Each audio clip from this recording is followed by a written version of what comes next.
আলিফ খানের সাথে মানে সে মানে সৌদি আরব চলে যাবো, সে আমাদেরকে মানে খেজুর খাওয়াইলো না, বিদেশ থেকে আইসি মানে এটাই কিন্তু খুব মিস করলাম। সৌদি আরব মানে একটা কালোর মধ্যে একটা খেজুর আছে না, যেগুলো খুব স্বাদ। এই যে এই দেখেন আলিফ খান আমার নাম নিয়ে বলেন খেজুর করে খাওয়াই আগামীতে না কোন সময় এই দিকে নিকলে গিয়ে সময় নেবো মজল দেখ খেজুরের বিষয়ে কিছু বলবো না। খেজুর কেমন লাগে, খেজুর কেমন লাগে? ভালো।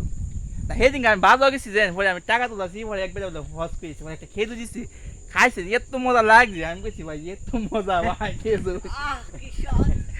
আমি মনে করেছি সৌদি আরব শুনি বিদেশ চাই তাই আগে কই আমরা খেজুর আনতো, খাওয়া খেজুর অনেক ভালো লাগে। মানে আমি বিদেশ খেজুর খাইছি না, আর আগে কইতে আমি খেজুর টানছিলাম এমনি করিয়া না পিঠা না।